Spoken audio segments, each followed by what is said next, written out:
ठीक है बच्चों। तो बच्चों आज हम लोग क्या पढ़ेंगे, हमारा न्यूटन्स सेकेंड लॉ। कल के सेशन में हम लोग ने हमारा न्यूटन का फर्स्ट लॉ पढ़ा और साथ ही साथ हम लोग ने मोमेंटम के बारे में और चेंज इन मोमेंटम के बारे में चर्चा करी, है ना। तो थोड़ा सा रिवीजन कराता हूँ कल का और फिर आज के सेशन में आगे जाते हैं। तो सबसे पहले ही चीज़ है कि हम लोग जो है कल पढ़े मोमेंटम क्या होता है। फर्स्ट लॉ तो हम लोग को समझ में आ गया कि बॉडी अपने आप अपनी वेलोसिटी चेंज नहीं कर सकती। अगर वो रुकी है तो रुकी रहेगी, कब तक? जब तक एक्सटर्नल अनबैलेंस फोर्स ना लग जाए। और चल रही है तो चलती रहेगी, कब तक? जब तक एक्सटर्नल अनबैलेंस फोर्स ना लग जाए। ठीक। अब मोमेंटम क्या होता है? मोमेंटम बोलो, मास into velocity, product of mass and velocity. Momentum क्या बताता है? बोलो, मोमेंटम क्या बताता है? मोमेंटम बताता है कि ऑब्जेक्ट के पास कितना अमाउंट ऑफ मोशन है। ऑब्जेक्ट का जितना ज्यादा मोमेंटम उसके पास उतना ज्यादा मोशन, यानी मोशन को क्वांटिफाई करता है। लीनियर मोशन कितना ज्यादा है कैसे पता लगेगा? मोमेंटम चेक करना पड़ेगा। स्पीड से डिसाइड नहीं करेंगे आप, सिर्फ स्पीड देख करके डिसाइड नहीं करेंगे। मास इनटू वेलोसिटी, इनके प्रोडक्ट से डिसाइड करेंगे कि किसका मोशन ज्यादा है और किसका मोशन कम है। आपको बात समझ आई? ठीक। अगर आपको ये समझ में आ गया तो आपको न्यूटन का सेकेंड लॉ भी समझ में आ जाएगा। हेडिंग लगाओ सब, Newton's second law. Newton's second law of motion. Newton's second law of motion. Statement लिखो। Rate of change of momentum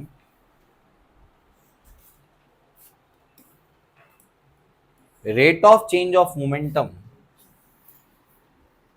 is equal to the force applied on the body. Rate of change of momentum is equal to the force applied on the body.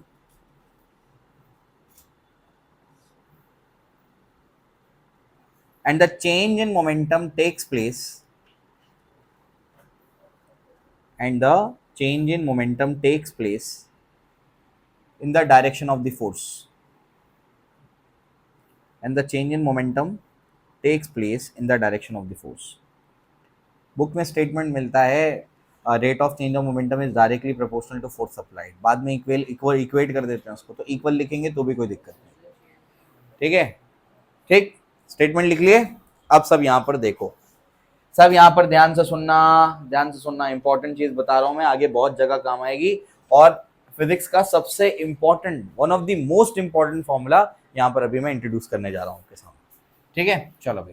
तो ये क्या है, हमने क्या लिखा? हमने लिखा rate of change of momentum is directly proportional, या फिर इक्वल टू, क्या लिखा मैंने? Force applied. अल्टीमेटली इसको इक्वल कर ही देंगे। Rate of change of momentum is directly proportional to force applied या इक्वल टू फोर्स अप्लाइड, दोनों एक ही बात है। इसका मतलब समझना पड़ेगा, यही लिखा है हम लोगों ने। क्या मतलब है? मोमेंटम क्या बताता है? मोमेंटम क्या बताता है? हाँ, अमाउंट ऑफ मोशन के बारे में बताता है। अगर किसी ऑब्जेक्ट का मोमेंटम ज्यादा, मतलब उसके पास मोशन ज्यादा, लीनियर मोशन ज्यादा। अगर किसी ऑब्जेक्ट का मोमेंटम कम, लीनियर मोमेंटम कम, तो उसके पास लीनियर मोशन कम। क्या आपको बात समझ आई? तो हम इस स्टेटमेंट को ऐसा भी बोल सकते हैं, rate of change of momentum मतलब rate of change of motion, है ना। और रेट ऑफ चेंज का मतलब क्या होता है? बदलने की रफ्तार। मोमेंटम का मतलब क्या होता है? मोशन। तो मतलब मोशन के बदलने की रफ्तार, मोशन के बदलने की रफ्तार is equal to force applied. अब शायद कुछ बात समझ में आए। मोशन के बदलने की रफ्तार, हम कितनी तेजी से मोशन में बदलाव लाना चाहते हैं, ये इस बात पे डिपेंड करता है कि आपने फोर्स कितना लगाया। जैसे मेरे पास ये एक स्टाइल है, इसको मैं इस तरीके से रखता हूं। मैं चाहता हूं कि इसकी वेलोसिटी में थोड़ा चेंज आए। इसकी वेलोसिटी में थोड़ा चेंज आएगा तो मोमेंटम में थोड़ा चेंज आएगा, क्योंकि मोमेंटम क्या होता है? Mass into velocity. और मोमेंटम क्या बताता है? Amount of motion. तो अगर मैं चाहता हूं कि इसके मोशन में थोड़ा चेंज आए, मतलब इसकी वेलोसिटी में थोड़ा चेंज आए, मतलब इसके मोमेंटम में थोड़ा चेंज आए, तो फोर्स भी कितना लगाना पड़ेगा, थोड़ा फोर्स लगाना पड़ेगा। लेकिन अगर मैं चाहता हूं कि इसकी वेलोसिटी में बहुत ज्यादा चेंज आए, इसकी वेलोसिटी 0 से 100 पहुंच जाए, तो फोर्स कैसा लगाना पड़ेगा, ज्यादा लगाना पड़ेगा। बात समझ आई? तो अगर मोशन में ज्यादा चेंज लाना है, मोमेंटम में ज्यादा चेंज लाना है, तो फोर्स ज्यादा लगा दो। मोमेंटम में कम चेंज लाना है, मतलब मोशन में कम चेंज लाना है, थोड़ा चेंज लाना है, तो क्या करना है, थोड़ा फोर्स लगा दो। यही है सेकंड लॉ, यही बोलता है सेकंड लॉ। ये तो हमारे कॉमन सेंस की बात है। मैं चाहता हूं इसके मोशन में, अभी ये रेस्ट पर है, मैं चाहता हूं उसकी वेलोसिटी बहुत तेजी से बढ़ जाए, तो क्या करना पड़ेगा, ज्यादा फोर्स लगाना पड़ेगा। क्या आपको बात समझ आई? स्पोर्ट्स कार आती है, स्पोर्ट्स कार फेरारी है ना, डुकाटी, ये सब स्पोर्ट्स कार आती है, ये सब महंगी क्यों होती है, बोलो? हाँ, पावर ज्यादा है, पिकअप बहुत फास्ट है, कुछ ही सेकंड्स के अंदर, कुछ ही सेकंड्स के अंदर 0 से 100 पे पहुंच जाती है उसकी स्पीड। आपको बात समझ आई? तो उसके इंजन ने जब रुकी हुई थी गाड़ी, तो उसकी वेलोसिटी क्या थी गाड़ी की, 0, और 2 सेकंड के अंदर मान लो उसकी वेलोसिटी पहुंच गई 50, तो बताओ उसके इंजन ने ज्यादा फोर्स लगाया, कम फोर्स लगाया, ज्यादा फोर्स लगाया, क्योंकि मोमेंटम में हमने क्या कर दिया, बहुत कम टाइम में ज्यादा चेंज ले आए। तो अगर अपने को बॉडी के मोशन में तेजी से चेंज लाना है, तो क्या कर दो, ज्यादा फोर्स लगाना पड़ेगा। धीरे से चेंज लाना है, यानी कम चेंज लाना है, तो क्या करना पड़ेगा, कम फोर्स लगाना पड़ेगा। क्या आपको बात समझ आई? ठीक है ना? कोई ट्रेन आ रही है, कोई ट्रेन आ रही है बहुत ज्यादा स्पीड में, ठीक है ना, तो मूवी में सुपर हीरो आकर के क्या करता है, ट्रेन रोकता है, तो वो ट्रेन को रोकने के लिए उसको क्या करना पड़ेगा, बहुत ज्यादा फोर्स लगाना पड़ेगा। क्यों, क्यों ज्यादा फोर्स लाना पड़ेगा, क्योंकि उसकी स्पीड ऑलरेडी बहुत ज्यादा है, उसको, उसकी स्पीड है मान लो 100 किलोमीटर पर आवर, उसको 100 से क्या करना है, 0 पे लाना है, वो भी बहुत कम टाइम में, तो क्या करना पड़ेगा, बहुत ज्यादा फोर्स लगाना पड़ेगा, बहुत ज्यादा फोर्स लगाना पड़ेगा। तो इस तरीके से ये आपको ये लॉ ये बताता है कि अगर आपको क्या करना है, मोशन में तेजी से चेंज लाना है, कम टाइम में ज्यादा चेंज लाना है, तो क्या करना पड़ेगा, ज्यादा फोर्स लगाना पड़ेगा। और अगर मोशन में क्या करना है, धीरे चेंज लाना है, कम चेंज लाना है, तो क्या कर दो, कम फोर्स लगा दो। क्या आपको मेरी बात समझ आई? इससे आसान क्या लॉ हो सकता है? न्यूटन का सेकेंड लॉ बेसिकली हमारे कॉमन ऑब्जर्वेशन पे तो बेस्ड है ही है, साथ ही साथ सबसे इंपॉर्टेंट बात इसकी ये है कि जो हम बोले ना फोर्स कम लगाना पड़ेगा, ज्यादा लगाना पड़ेगा, वो बेसिकली इसको कैलकुलेट करने का फॉर्मूला देगा। तो Newton second law is the basically gives the formula for calculating the force. क्या आपको मेरी बात समझ आई? अब तक हम लोग ये बात कर रहे थे कि क्या करना पड़ेगा, ऑब्जेक्ट को चलाने के लिए, रुकी हुई बॉडी को चलाने के लिए फोर्स लगाना पड़ेगा, चलती हुई बॉडी को रुकाने के लिए फोर्स लगाना पड़ेगा। अरे अगर फोर्स लगाएंगे तो physics is all about measurement, तो फोर्स को मेजर करना पड़ेगा। अगर फोर्स को मेजर करना पड़ेगा तो उसका फॉर्मूला होना चाहिए। तो न्यूटन ने अपने सेकेंड लॉ में क्या किया, फॉर्मूला दिया। ये सबसे खास बात है न्यूटन सेकेंड लॉ। बात समझ आई? ठीक है ना? तो सबसे पहला लॉ फोर्स को डिफाइन करता है, सबसे जो आपका सेकेंड लॉ है, सेकेंड लॉ क्या करता है, फोर्स को कैलकुलेट करने का फॉर्मूला देता है, और थर्ड लॉ फोर्स की प्रॉपर्टी बताएगा। क्या आपको बात समझ आई? तीनों के तीनों लॉ फोर्स की बात कर रहे हैं। पहला लॉ क्या कर रहा है, फोर्स डिफाइन कर रहा है। सेकेंड लॉ क्या कर रहा है, फोर्स को कैलकुलेट करने का फॉर्मूला दे रहा है। और थर्ड लॉ फोर्स की प्रॉपर्टी बताएगा। ठीक है, चलो आई होप समझ में आया। तो rate of change of momentum is directly proportional to force applied, या फिर rate of change of momentum is equal to force applied, motion के बदलने की रफ्तार। Rate of change of momentum मतलब मोमेंटम क्या बताता है, मोशन बताता है। रेट ऑफ चेंज का मतलब बदलने की रफ्तार, तो मोमेंटम के बदलने की रफ्तार मतलब मोशन के बदलने की रफ्तार, वो किसके प्रोपोर्शनल है, फोर्स अप्लाइड। जितना ज्यादा फोर्स लगाएंगे मोशन उतनी तेजी से बदलेगा, जितना कम फोर्स लगाएंगे मोशन उतना धीरे से बदलेगा, उतना स्लो बदलेगा। क्या आपको मेरी बात समझ आई? चलो भैया, आई होप आपको समझ में आता है। तो इसको लिखा कैसे जाता है मैथमेटिकली, एफ बार, ये एफ नेट है, ध्यान रखना, नेट फोर्स की बात हो रही है, तो एक फोर्स की नहीं। तो dp bar by d t. ऐसा क्यों? डी बाई डी टी क्या होता है, रेट ऑफ चेंज। तो rate of change of momentum is equals to force applied. कौन सा फोर्स, नेट फोर्स, याद रखना। क्या आपको बात समझ आई? तो दैट इज करके लिखो उसके नीचे जल्दी से।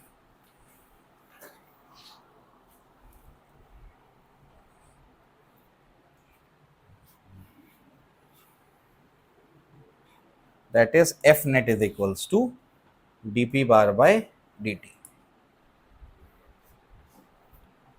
ठीक है, तो सबको समझ आया, क्लियर हो गया क्या? तो न्यूटन का सेकंड लॉ क्या बोल रहा है? Rate of change of momentum is equal to force applied, net force applied. क्या मतलब?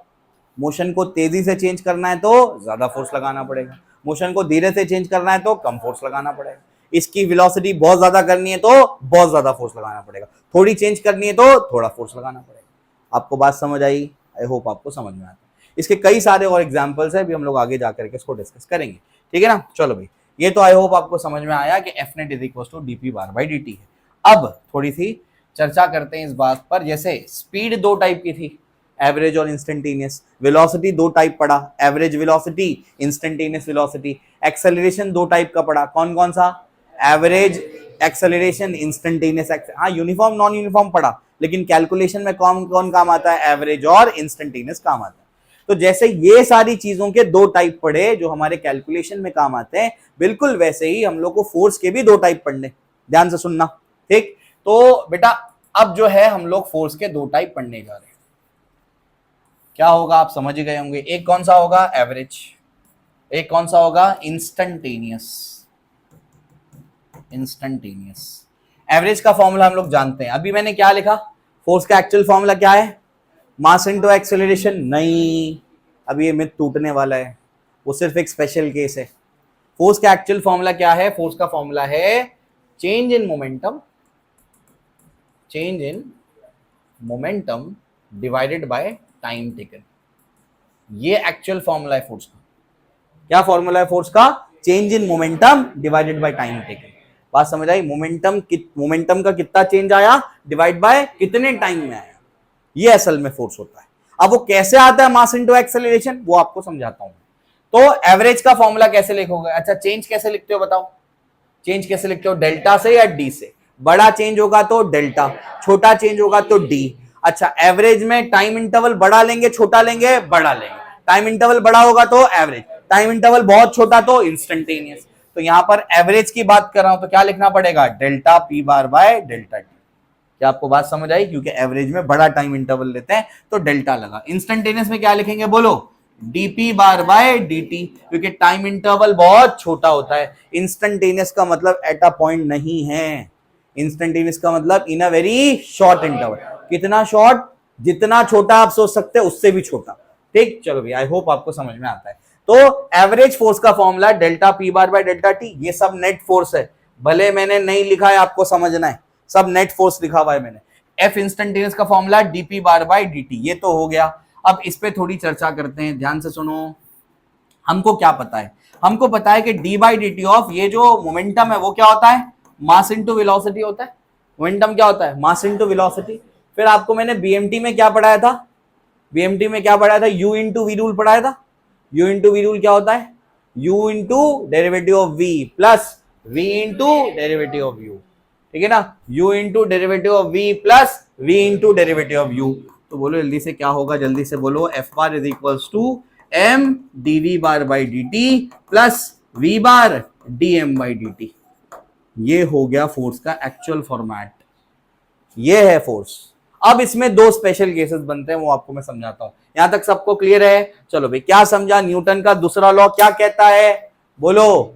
मोशन के बदलने की रफ्तार is directly proportional to force applied. अगर आप मोशन को तेजी से चेंज करना चाहते हैं तो ज्यादा फोर्स लगाना पड़ेगा, धीरे से चेंज करना चाहते हैं तो कम फोर्स लगाना पड़ेगा। इसको मैथमेटिकली कैसे लिखेंगे? बोलो। F bar is equals to F net bar is equals to dp bar by dt. आपको समझ आया? अब जैसे स्पीड के दो टाइप, वेलोसिटी के दो टाइप, एक्सेलरेशन के दो टाइप, बिल्कुल वैसे ही फोर्स के दो टाइप। एक कौन सा? एवरेज, एक कौन सा? इंस्टेंटेनियस।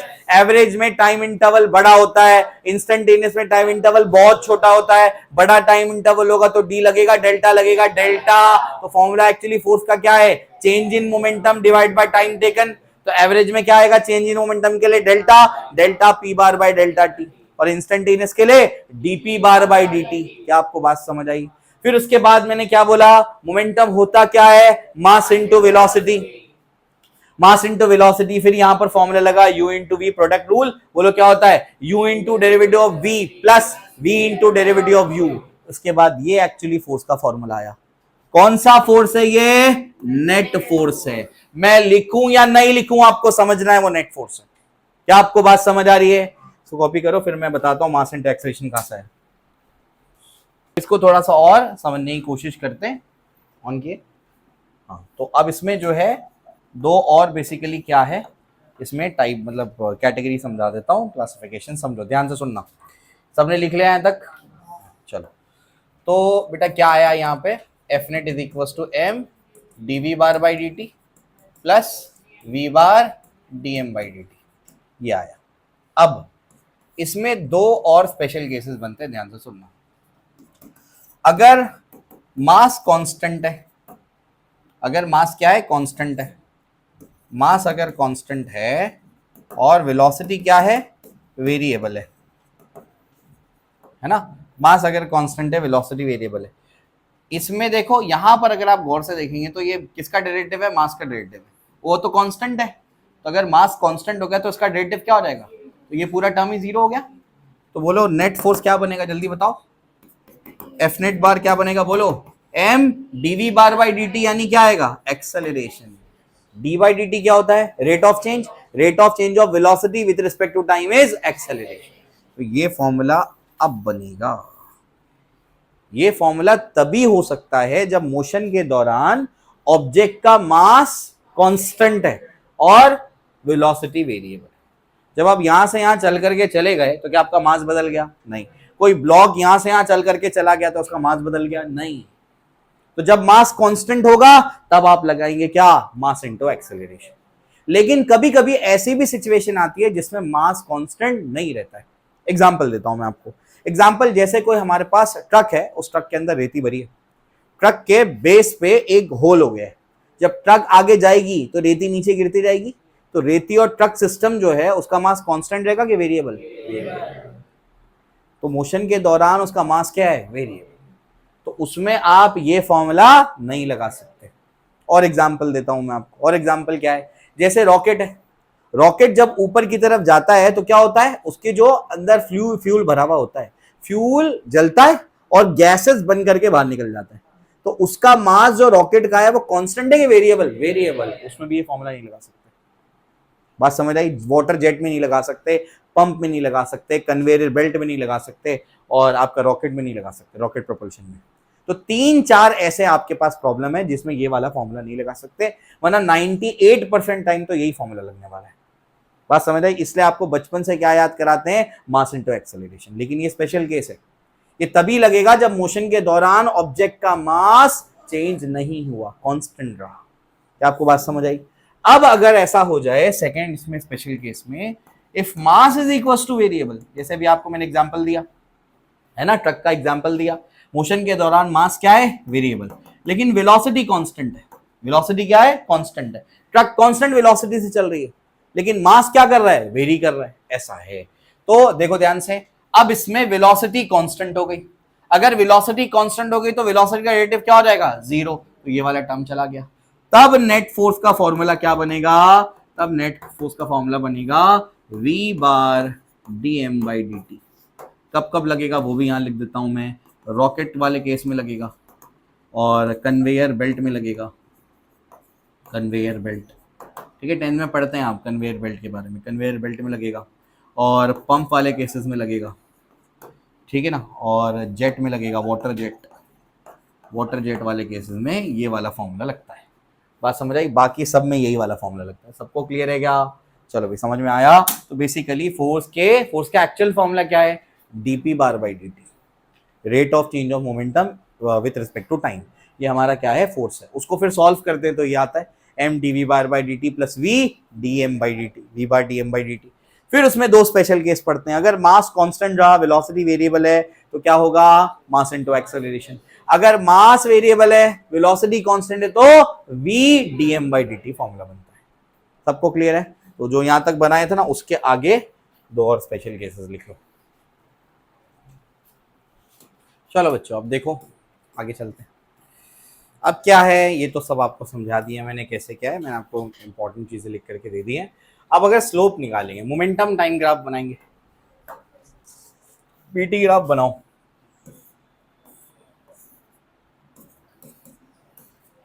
बोलो इसका स्लोप क्या देगा?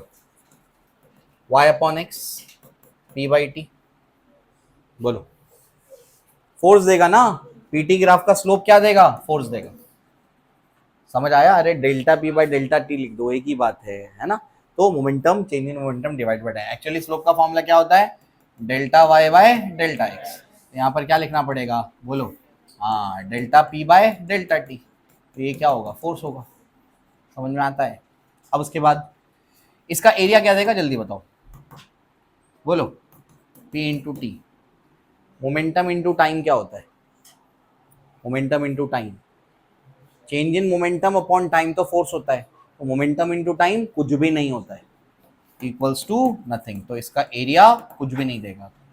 क्या आपको बात समझ आई? ठीक। अब यहां पर मोमेंटम टाइम ग्राफ हो गया। अब फोर्स टाइम ग्राफ की बात करते हैं। फोर्स टाइम ग्राफ का स्लोप क्या देगा? बोलो, force upon time. Force upon time क्या होगा? बोलो, फोर्स अपॉन टाइम क्या होगा? फोर्स अपॉन टाइम कुछ भी नहीं होगा, नथिंग। ठीक है ना। एरिया क्या होगा वो बताओ, जल्दी बोलो। एरिया क्या होगा? एरिया होगा force into time delta P, change in momentum. क्या देगा? Change in momentum. तो ये याद रखना, इसका स्लोप कुछ नहीं देगा, इसका एरिया क्या देगा? Change in momentum. इसका स्लोप क्या देगा? फोर्स। इसका एरिया कुछ भी नहीं देगा। रटना नहीं है, हमेशा समझना है। फॉर्मूला लिखो स्लोप का, एरिया का, आपको समझ जाएगा कौन सी क्वांटिटी आ रही है। क्लियर हो गया? चलो शाबाश।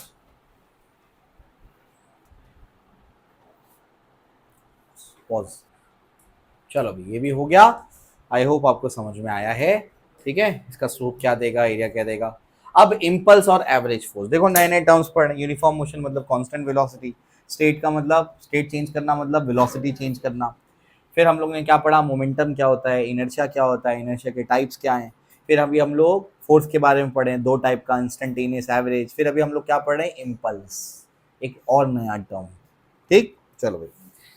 तो अब इम्पल्स क्या होता है? जो बच्चे का पीछे के जो चैप्टर थे हमारे, कौन से? जो हमारा बीएमटी है, यूनिट्स एंड डायमेंशन में, बीएमटी हो गया, वेक्टर्स हो गया, काइनेमेटिक्स हो गया, ये तीन चैप्टर जिसके बहुत अच्छे हैं, उसके आगे के चैप्टर इजी होंगे, आराम से समझ में आने शुरू हो जाएंगे। अभी अभी खत्म हुआ है, अब भी आप प्रैक्टिस कर सकते हैं उसकी। प्रैक्टिस करो तो आगे के चैप्टर आपको ईजी लगेंगे। क्या आपको नहीं समझ आ रहा है कि किस ग्राफ का स्लोप कैसे निकलेगा, एरिया कैसे निकलेगा? आराम से समझ आ रहा है, बात समझ आए? वही वही चीजें अप्लाई करनी है अपने को, बात समझ आई? ठीक है ना, नए टर्म्स के साथ ऐसा। ठीक है, तो बेसिक्स तो वही है, तो इसको बहुत अच्छे से पढ़ो। एनएलएम के भी बहुत सारे कॉन्सेप्ट आगे के बहुत सारे चैप्टर में काम आने वाले, ऐसा है। ठीक, चलो भाई, इम्पल्स और एवरेज फोर्स हेडिंग लगाओ। इम्पल्स हेडिंग लगाओ तुम लोग बस, इम्पल्स। एवरेज फोर्स क्या है वो आगे बताऊंगा, कुछ आर्टिकल जोड़े मैंने, कुछ स्पेशल केसेस पढ़ेंगे उसके। इम्पल्स, अभी इम्पल्स क्या होता है इसको समझते हैं। तो इम्पल्स क्या है, ध्यान से सुनना। इम्पल्स उसको कहते हैं जब हम लोग क्या करते हैं, बहुत ज्यादा फोर्स लगाते हैं बहुत कम टाइम इंटरवल के लिए। When a large force is exerted for a very short interval of time, उसको बोलते हैं इम्पल्स। उस फोर्स और टाइम के मल्टीप्लीकेशन को इम्पल्स बोलते हैं। ठीक, तो इम्पल्स कब लगता है? देखो क्या लिखा हुआ है, When a large force is applied on a body for a very short interval of time, then the product of force and time interval is known as impulse। Example देता हूं मैं आपको। इम्पल्स के कई सारे एग्जाम्पल है, जैसे धोनी ने 6 मार दिया, इम्पल्स है। क्या है? इम्पल्स है। क्यों? हाँ, जो बैट और बॉल का कॉन्टैक्ट टाइम है वो बहुत कम है, लेकिन जो फोर्स लगा वो बहुत ज्यादा है। बात समझ आई? तो ये क्या है? इम्पल्स। रोनाल्डो ने क्या कर दिया? फुटबॉल को किक मार दिया, वो भी क्या है? इम्पल्स। क्या आपको बात समझ आई? क्यों इम्पल्स है? Very large force is exerted for a short interval of time. दो एग्जांपल हुए, और एग्जांपल देता हूं। जैसे फॉर एग्जांपल अपने को कीला ठोकने का ही है, ठीक है, तो हम क्या करेंगे? बोलो, कीला ऐसा रखेंगे, हथौड़ी से दबाएंगे उसको, है ना? नहीं, ऐसा नहीं करेंगे। क्या करेंगे? हाँ, कीला ऐसा रखेंगे, हथौड़ी लेके उसको मारेंगे, ऐसे ही होगा। तो आपने क्या कर दिया? A large force is exerted for a short interval of time, तो वो भी क्या है? इम्पल्स। बात समझ आई? ठीक है ना। कभी कभी देखो पैर पे रिक्शा चढ़ जाती है, गाड़ी चढ़ गई, रिक्शा चढ़ गई, है ना, होता है ना। हाँ, ट्राई नहीं करना है जाके, ठीक है। तो वो भी क्या है? इम्पल्स है। कैसे? A large force is exerted for a very short interval of time. बात समझ आई, ठीक है ना। तो बेसिकली ये सब क्या है, इंपल्स के एग्जांपल है। तो अगर बहुत ही छोटे टाइम इंटरवल के लिए बहुत ज्यादा फोर्स लगता है किसी बॉडी पर, तो हम लोग क्या बोलते हैं उस पे, इंपल्स लगा। इंपल्स असल में क्या है, फोर्स इनटू टाइम, जो फोर्स लगा और जितने टाइम ऑफ कॉन्टैक्ट के लिए लगा, टाइम ऑफ कॉन्टैक्ट जो था, इन दोनों को मल्टीप्लाई करेंगे तो क्या मिलेगा, इंपल्स मिलेगा। वापस से रीड करो, when a large force is applied on a body for a very short interval of time, then the product of force and time interval is known as impulse। क्या आपको बात समझ आई? तो ये हो गया इंपल्स। अब मुझे तो फॉर्मूला मालूम है, क्या फॉर्मूला मालूम है जरा समझो। मुझे क्या समझ में आया, मुझे समझ आया कि जो इंपल्स है वो क्या है, F bar into delta T, जो टाइम होगा। यही तो बोला है ना उसने, क्या बोला है बोलो, इंपल्स क्या होता है? अरे इंपल्स यही तो होता है, फोर्स इनटू टाइम। यहां से शुरू करते हैं, इंपल्स क्या होता है, डेफिनेशन से क्या समझ आया कि इंपल्स क्या होता है, फोर्स इनटू टाइम होता है। तो इंपल्स के लिए सिंबल आई बार, फोर्स के लिए एफ बार, टाइम के लिए डेल्टा टी बोल देता हूं। समझ आता है क्या? अरे लेकिन फोर्स का तो फॉर्मूला पढ़ा मैंने अभी, क्या फॉर्मूला पढ़ा, डेल्टा पी बार बाय डेल्टा टी। ये एफ इंटू डेल्टा टी फिर क्या होगा, डेल्टा पी बार। तो देयरफॉर यहां से समझा impulse is equals to delta p bar. Impulse delta p bar के बराबर है, फोर्स इनटू टाइम के भी बराबर है। क्या आपको बात समझ आई? यहां तक क्लियर है? अगर फोर्स कांस्टेंट होगा तो क्या होगा, और डेल्टा पी बार मतलब क्या, P final bar minus P initial bar. P final मतलब M into we final, P initial मतलब एम इंटू वी इनिशियल, मतलब इसको लिखा जा सकता है M we final bar minus we initial bar. तो ये भी इंपल्स हुआ। तो इंपल्स चेंज इन मोमेंटम के बराबर होता है, और force rate of change of momentum के बराबर होता है। बात समझ आई? इंपल्स इसके बराबर है, चेंज इन मोमेंटम के बराबर, और force change in momentum divide by time taken के बराबर है। समझ आया? ध्यान रखना। तो ये यानी rate of change of momentum के बराबर है। ये हो गया, समझ में आता है। अब ये कब लगेगा, ये कब लगेगा, आई होप आपको समझ में आ रहा है। नहीं आ रहा तो मैं एक एक करके लिखा देता हूं, तो आपको दिक्कत नहीं होगी। इंपल्स सबको समझा, हेडिंग लगाए थे, लिखो। When a large force is exerted, when a large force is exerted on a body, for a very short interval of time,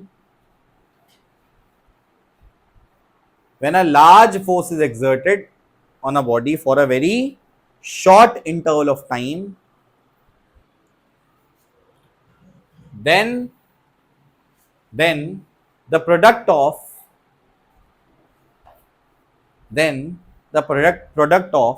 force and time interval, then the product of force and time interval is called as impulse. Is called as impulse. Is called as impulse. ठीक है, clear है यहां तक? चलो भाई ये लिखो फिर, that is impulse is equals to force into time, फिर I bar is equals to F bar delta t, और F bar delta t delta P bar के बराबर होता है।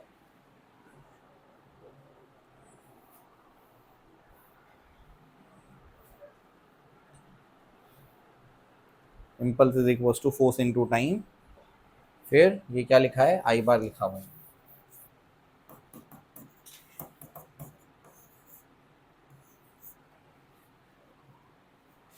F into delta t delta P bar के बराबर होता है।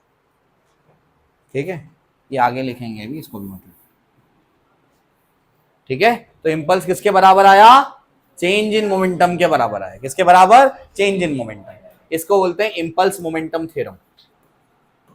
क्या कहते हैं इसको, इंपल्स मोमेंटम थ्योरम। ठीक है, लिख लो एरो बना के, इंपल्स मोमेंटम थ्योरम। अब कब क्या अप्लाई करना है वो समझाता हूं।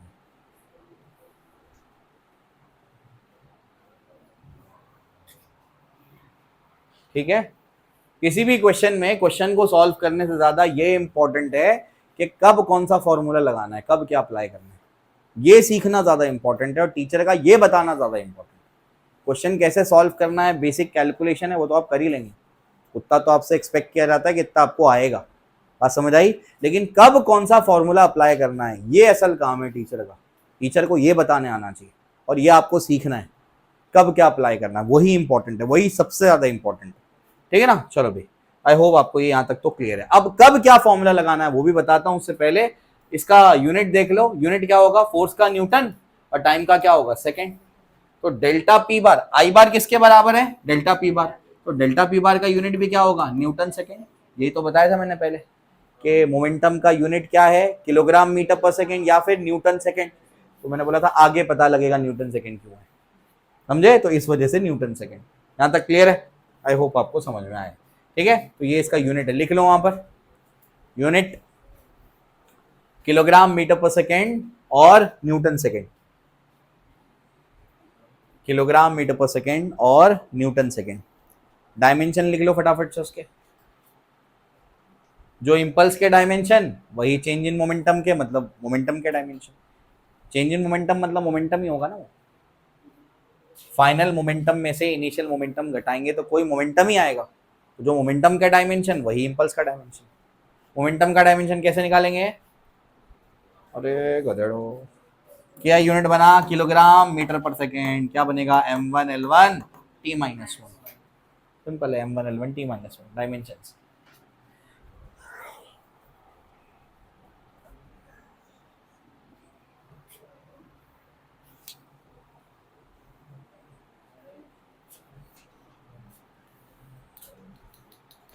क्लियर है क्या, आई होप समझ में आया।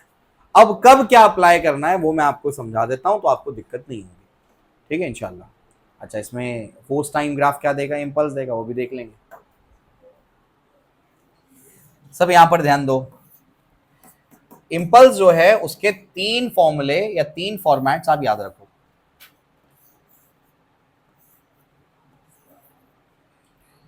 सबसे पहले इंपल्स होता क्या है, इंपल्स होता है फोर्स इनटू टाइम। इंपल्स का और एक formula delta p bar, change in momentum. तो इंपल्स का सबसे पहला फॉर्मूला वो होगा डेल्टा पी बार, डेल्टा पी बार यानी m इंटू क्या लिखूंगा मैं, v final minus v initial. ये सबको समझता है ना। हाँ, ये कब लगाना है, जब क्वेश्चन में वेलोसिटीज गिवन हो, ये तब अप्लाई करना है आपको। ठीक, चलो, तो कब अप्लाई करना है, जब वेलोसिटीज गिवन हो, पार्टिकल की वेलोसिटी इतनी थी, टक्कर खाने के बाद वेलोसिटी इतनी हो गई या स्टॉप हो गया, तब ये लगाना है। ठीक, impulse is equals to F average into delta t, या फिर फोर्स अगर कांस्टेंट होगा तब भी यही लगाना, तब इंपल्स के ये फॉर्मूले लगाना है, जब एवरेज फोर्स का वैल्यू दिया हो या फिर बोला जाए कि फोर्स कांस्टेंट है, 30 न्यूटन 40 न्यूटन 50 न्यूटन, जब फोर्स कांस्टेंट है तब भी इंपल्स के लिए यही फॉर्मूला लगेगा। ठीक, और अगर फोर्स वेरिएबल हो तो इंपल्स के लिए ये फॉर्मूला लगा, एफ बार डी टी। कब लगाना है, when F bar is variable. ये कब लगाना है, when velocities are given, velocities are given.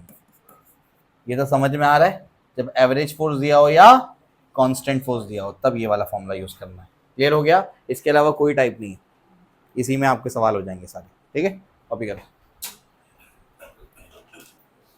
ठीक है बच्चों, सबसे पहला सवाल, force on a particle is given by F is equal to 60 square plus 2t, find out the change in momentum from 0 to 3 second. Change in momentum मतलब delta p बार।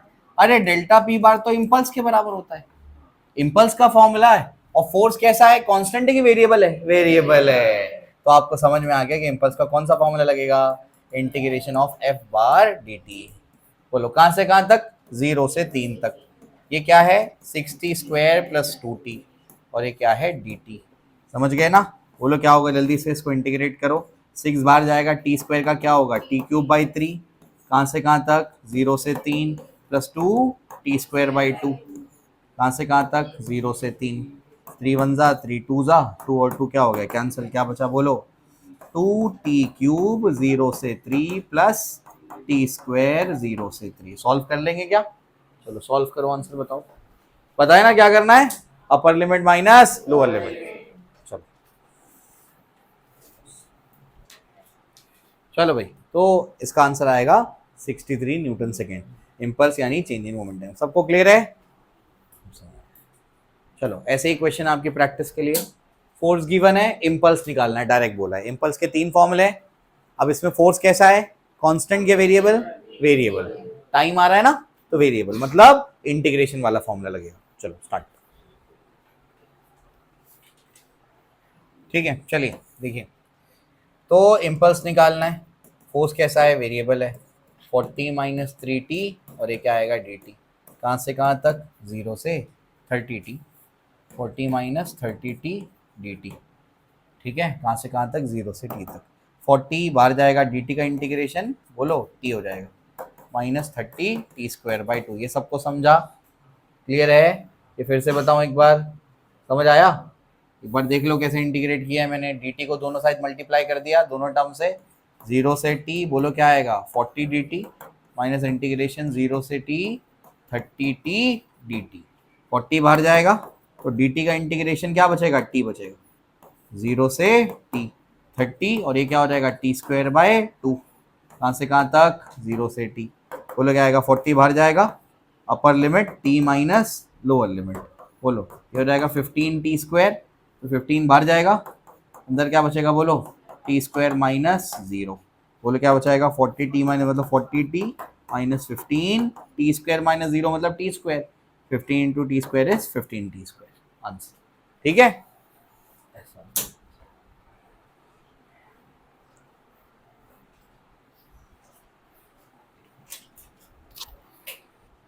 चलो अगले सवाल पे चलते हैं। ठीक, a force of 40 Newton acts on a body of mass 10 kilogram for 10 seconds.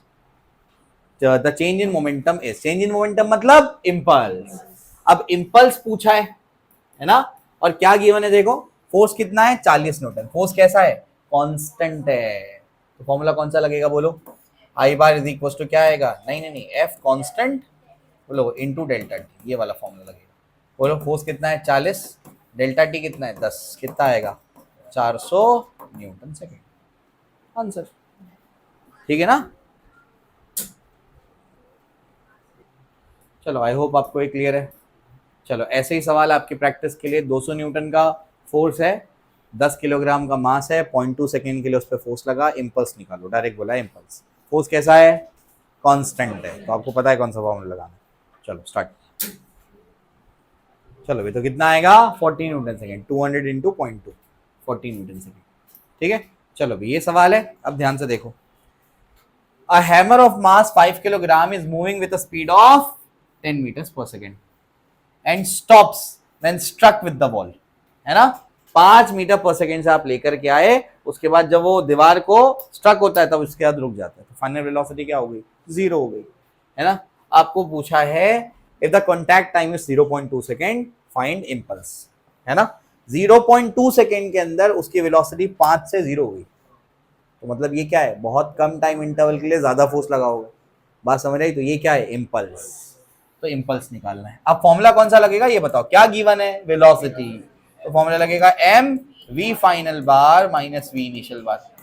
अब hammer होगा तो जब जाएगा तो ये वेलोसिटी से कितने से, 10 आई कैप से जाएगा, है ना। डायरेक्शन मानना पड़ेगा, डायरेक्शन नहीं गिवन है ना, तो ये डायरेक्शन मान लो। ठीक है, आई कैप जे कैप में ही सॉल्व करो उसको।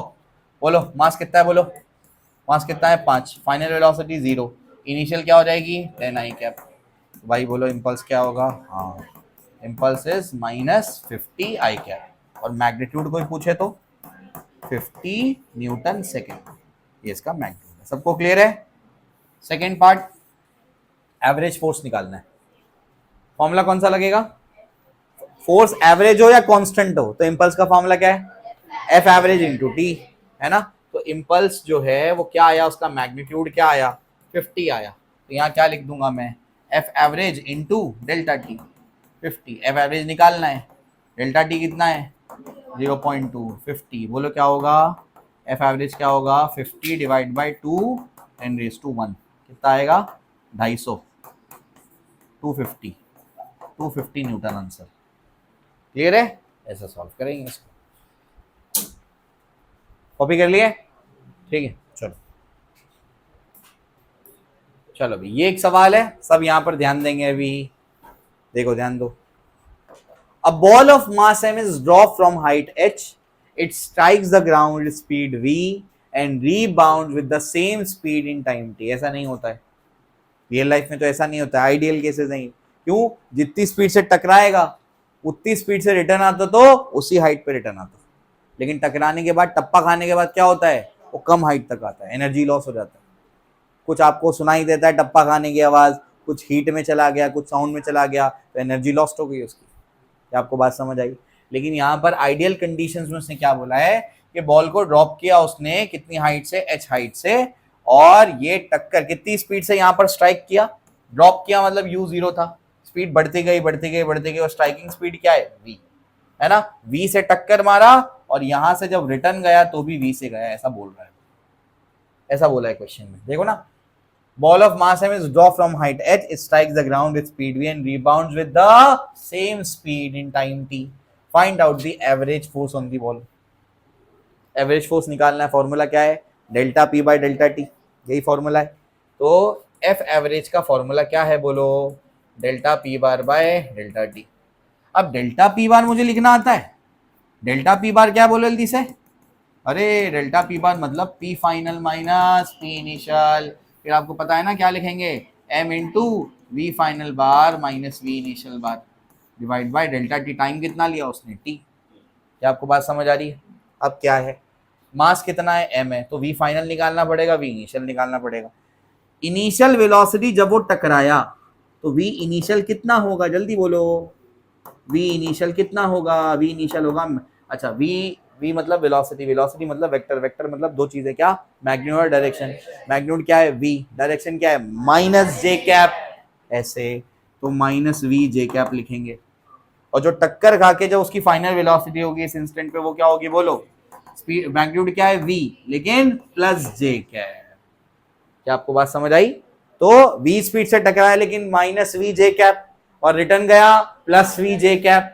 तो अब यहां पर पुट कर देते हैं, m बोलो ये क्या होगा, फाइनल क्या है, v j cap minus of minus v j cap. ये समझा क्या, ये सबको समझा? v इनिशियल को क्या लिखा है मैंने बोलो, minus v j cap, minus divide by क्या है, टी, माइनस माइनस क्या हो जाएगा, प्लस, तो v j cap plus v j cap, two v j cap और डिवाइड बाई टी, ये आ गया average force, 2 m v j cap by t, यानी ऐसे लिख दो, average force is 2 m v by t, और डायरेक्शन क्या आया, जे कैप आया।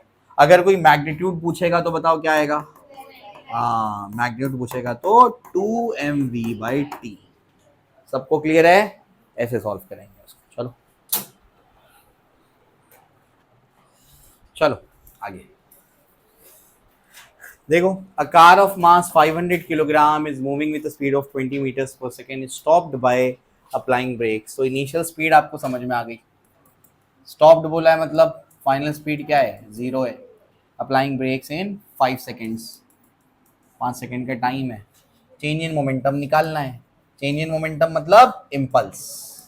क्या आप खुद कर सकते हैं ये, कौन सा फॉर्मूला लगेगा, स्पीड गिवन है, वेलोसिटीज बोलो, M we final bar minus we initial bar, सही है ना। चलो भाई एवरेज फोर्स भी निकालना है, आराम से निकाल लेंगे, इधर पे क्या लिखेंगे, F average into delta T. चलो निकालो, चलो मास कितना है 500, final velocity 0, initial 20 I cap मान लो, ठीक है, बोलो कितना आएगा, बोलो कितना आ जाएगा, 5 2 10, 10 और उसके बाद इंटू 10⁻³ आई कैप, और ये माइनस मतलब 10,000 आएगी माइनस, सही है, ठीक है ना, 1000 इंटू 10,000 आई कैप, ये न्यूटन सेकंड क्या आया, इम्पल्स, मतलब अगर मैग्नीट्यूड निकालेंगे तो बोलो मैग्नीट्यूड आएगा 10,000 न्यूटन सेकंड, ठीक है। तो इतना इम्पल्स लगा उसको, एवरेज फोर्स निकालना है। अब इम्पल्स का magnitude is equals to F average into delta t लगा दो, ये कितना है 10,000 है, मतलब 10⁻⁴। एफ एवरेज निकालना है, टाइम कितना है 5, ये बताना पड़ेगा क्या अभी, 10 इंटू 10⁻³ 2000 न्यूटन का फोर्स लगा उसमें, ठीक है ना। चलो ठीक, 20 से गाड़ी चल रही थी 500 किलो की, और उसको 5 सेकंड के अंदर हमने क्या कर दिया, रोक दिया, तो कितना फोर्स लगाना पड़ा, 2000 न्यूटन का फोर्स लगाना पड़ा। बात समझ आई? तो a large force is exerted for a short interval of time, impulse. समझ आ रहा है? ठीक है, चलो जिनका नहीं हुआ है कॉपी कर लो। चलो ये भी हो गया। अब ये एक सवाल है, a cricket ball of mass 150 gram is moving with a velocity of 12 meter per second and hit by a bat so that the ball gets turned back with a velocity of 20 meter per second. 12 से आया, 20 से return गया। ठीक, if the duration of contact between ball and bat is 0.01 second, find the change in momentum and required force. चलो start.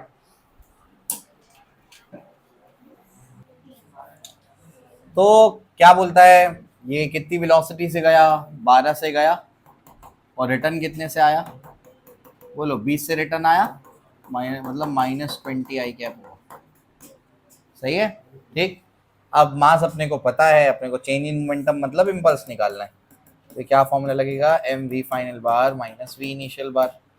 मास कितना है 150, 10⁻³ V final कितना है -20 I cap, V initial 12 I cap. 150 into 10⁻³ कितना होगा ये, -32 आई कैप। सही है, मल्टीप्लाई कर लो, कितना आया 4.8 -4.8 आई कैप इम्पल्स। मैग्नीट्यूड क्या आया 4.8 न्यूटन सेकेंड। ठीक है, चलो ये भी हो गया। आगे रिक्वायर्ड फोर्स निकालना है। अब फोर्स कांस्टेंट है, वेरिएबल है, क्या मालूम, एवरेज फोर्स निकालना है, क्या मालूम। फोर्स का बेसिक फॉर्मूला क्या है, नहीं पता ना, क्या फॉर्मूला लगेगा, नहीं समझ आ रहा। कांस्टेंट है, वेरिएबल है, सिर्फ बोला रिक्वायर्ड फोर्स बताओ। अब बेसिक फॉर्मूला क्या है फोर्स का, change in momentum upon time. Impulse किसके बराबर होता है, चेंज इन मोमेंटम। तो चेंज इन मोमेंटम पता है, टाइम पता है क्या, देखो हाँ, तो यहाँ से फोर्स आ जाएगा, ऐसे निकालना है उसको। क्लियर है, बताओ। फोर्स का फॉर्मूला होगा डेल्टा पी बार बाय डेल्टा टी।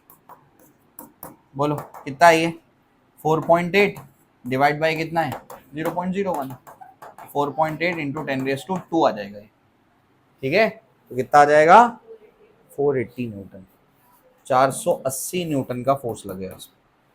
ठीक है, तो 12 की स्पीड से आया था और 20 से रिटर्न गया, 150 ग्राम का बॉल है, तो 480 न्यूटन का फोर्स लगाना पड़ेगा। 0.01 सेकेंड का ही बस कॉन्टैक्ट है। इतने टाइम, इतने कम टाइम में उसकी स्पीड 12 से 20 कर दी अपने, ऐसा। ठीक है ना, चलो आई होप आपको क्लियर है।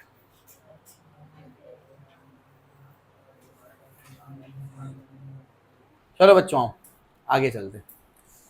हाँ, अब ये जो है कुछ ग्राफ वाले सवाल देखेंगे, आइए इसको समझते हैं। ठीक है, for the given momentum time graph find the ratio of forces on particle A and B. ठीक है, तो कुछ मोमेंटम टाइम ग्राफ आपके सामने है, आपको इससे क्या निकालना है, रेशियो ऑफ फोर्स निकालना है। पार्टिकल ए पे कितना लग रहा है, बी पे कितना लग रहा है। Momentum time graph, PT graph का स्लोप क्या देगा, फोर्स देगा, मतलब स्लोप निकालना है। सही है, तो ए का स्लोप कैसे निकालेंगे बोलो, है ना, कितना आएगा tan थीटा से, पता है ना कैसे निकलेगा, बोलो जल्दी से। फोर्स ऑन ए बोलो क्या आएगा tan 30, tan 30 कितना होता है 1/√3। फोर्स ऑन बी कितना आएगा बोलो, tan कितना है 30 या 60, यहां से देखेंगे एक्स एक्सिस से कितना एंगल बना रहा है, तो कितना आएगा 60, कितना होगा tan 60 कितना होता है √3, दोनों का रेशियो लेना है, 1/√3 डिवाइड बाय √3, तो 1√3 को पुश करेगा, √3 इंटू √3 3 बनेगा, तो 1/3 आंसर आएगा। Force on A divide by force on B. Clear है क्या, बाकी दो भी सॉल्व करो जल्दी से। चलो इसको सॉल्व करेंगे। Force on A, force on A कितना एंगल है ये तो 30 है, तो फोर्स ऑन ए क्या आएगा बोलो tan 30, tan 30 कितना होगा 1/√3।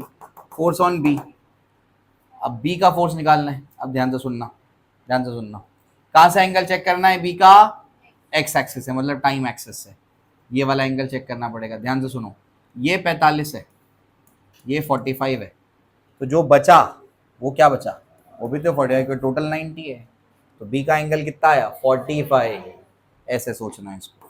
तो tan 45 कितना आएगा वो 1, तो हाँ कितना आएगा 1/√3 अपॉन 1, तो क्या होगा √3 इसको पुश करेगा, 1/√3 आंसर बचेगा। ठीक, चलो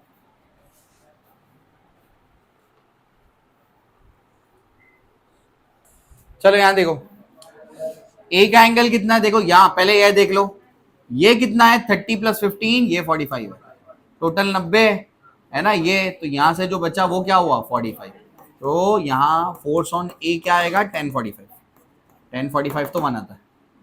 अब बी का एंगल चेक करना है, बी का एंगल देखो, बी का एंगल ये टोटल है, तो यहाँ से यहाँ तक 45, फिर ये 15, तो 60, force on B is 1060, 1060 is √3, तो F A by F B is 1/√3। ठीक है, चलो ठीक है, चलो भाई ये एक सवाल है, इसको समझना पड़ेगा। ठीक है, आओ, तो for the variation of force with time shown in the figure, find out impulse from t is equal to 0 to t is equal to 0.6। बच्चा सबसे पहले ग्राफ देखता है कि फोर्स टाइम ग्राफ है, अगर फोर्स टाइम ग्राफ है तो उसका एरिया क्या देगा, लिखे थे ना हम लोग अभी, अरे बोलो एरिया कैसे निकलता है, बोलो एरिया क्या होता है y इंटू एक्स, क्या है ये y एक्सिस पे फोर्स, x एक्सिस पे कौन है टाइम, तो फोर्स इंटू टाइम क्या होगा, force into time basically delta p बार, यानी क्या देगा इम्पल्स। क्या आपको बात समझ आई, समझ आ गई, ठीक है, चलो भैया आओ, अब जो है आगे चलते हैं, अब अपने को इम्पल्स निकालना है कहां से कहां तक, 0 से लेके 0.6 सेकेंड्स के बीच में, यानी बेसिकली क्या निकालना है, इम्पल्स निकालना है तो एरिया निकालना है, किसका एरिया निकालना है, फोर्स वर्सेस टाइम ग्राफ का एरिया निकालना है, तो आराम से आ जाएगा। कैसा आएगा बोलो, एरिया क्या है, ये क्या नजर आ रहा है ट्राइंगल, तो क्या होगा half into base into height, आराम से आ जाएगा, निकाल लेंगे आप, निकाल लेंगे ना इसको, इजी है वो तो आप निकाल लेंगे। इनिशियल मोमेंटम क्या है देखो, initial momentum 20 kilogram metre per second, final momentum पता करना है, ध्यान से सुनना, फर्स्ट वाले जो क्वेश्चन है उसमें से क्या मिलेगा इम्पल्स, इम्पल्स क्या होता है डेल्टा पी बार, डेल्टा पी बार मतलब p final bar minus P initial बार, और इनिशियल मोमेंटम कितना है 20, इम्पल्स तो वहां से मिल जाएगा, जो भी वैल्यू आएगी यहां पर इसको सब्स्टिट्यूट करो, इसको इधर भेजो, पी फाइनल आ जाएगा। क्या आप समझ गए, बेसिक स्ट्रक्चर समझ गए, आप सॉल्व करो,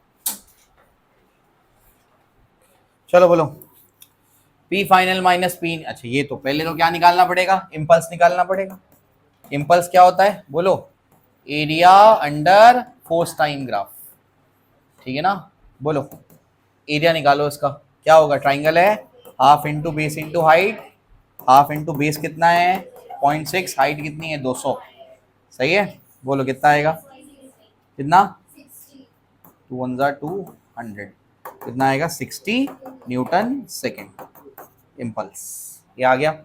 अब इम्पल्स किसके बराबर होता है, चेंज इन मोमेंटम, यानी P final minus P initial, सही है, सिर्फ मैग्नीट्यूड लिख लो, P final minus P initial, तो ये 60 के बराबर आया, ठीक है। अब पी इनिशियल कितना है 20 है, तो p final minus 20 equals to 60, तो पी फाइनल क्या होगा 80 न्यूटन सेकेंड बोल दो या किलोग्राम मीटर पर सेकेंड बोल दो, इजी, यस, चलो ऐसे निकालो,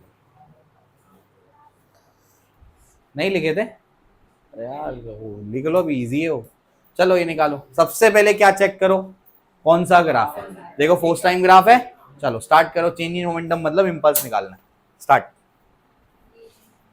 ये याद आपको, एक रेक्टेंगल, दूसरा रेक्टेंगल, तीसरा रेक्टेंगल, 3 रेक्टेंगल्स हैं, एक्सिस के ऊपर वाले एरिया पॉजिटिव, एक्सिस के नीचे वाले एरिया नेगेटिव, ध्यान रखना है, ठीक, चलो निकालो, चलो आगे चलो, body of mass 3 kilogram as initial speed of 4 metre per second, a force act on it for some time in the direction of motion, the force time graph is shown in the figure, the final speed of the body is, final speed निकालनी है, बोलो force time graph का area क्या देगा, impulse, impulse का एक formula क्या है स्पीड के टर्म्स में, m we final minus we initial, तो पहले इम्पल्स निकाल लेते हैं फिर फॉर्मूले में सब्स्टिट्यूट कर देंगे, चलो निकालो, एरिया से इम्पल्स मिलेगा, इम्पल्स से फॉर्मूले में सब्स्टिट्यूट करके आंसर निकालो, इम्पल्स, इम्पल्स मतलब एरिया निकालना है, एरिया कैसे निकलेगा बोलो, क्या तुमको ये ट्रेपेजियम नजर आ रहा है, sum of the parallel sides into distance between them, क्या तुमको ये भी एक ट्रेपेजियम नजर आ रहा है, sum of the parallel sides into distance between them, और ये तो रेक्टेंगल है ना, तो 2 ट्रेपेजियम का एरिया और तीसरा रेक्टेंगल का एरिया, चलो इजीली आ जाएगा। ऐसा नहीं जाना चाहते हो तो ट्राइंगल का एरिया, रेक्टेंगल का एरिया, ट्रपेजियम का, इसमें भी दो पार्ट कर सकते हो, ट्राइंगल प्लस रेक्टेंगल फिर रेक्टेंगल, ऐसे भी सॉल्व कर सकते हैं उसको। जो मैं टेक्निक बता रहा हूँ उससे ज्यादा जल्दी आएगा। देखो ये ट्रपेजियम है, इसका एरिया फटाफट आ जाएगा। ट्रपेजियम का एरिया क्या होता है? Half into sum of parallel side into distance between them, या गैप। ठीक है, distance between the parallel sides. ठीक है, एक और क्वेश्चन है, ये वाला क्वेश्चन, इसको भी घर पे ट्राई कर लेना। ठीक है, बाकी इंशाल्लाह ये वाले कुछ ग्राफ्स हैं, ये डिफरेंट है, इसको हम लोग आगे देखेंगे, और फिर ये वाले प्रॉब्लम्स है अलग से। ठीक है, आगे देखते हैं उसको। ठीक है, चलो।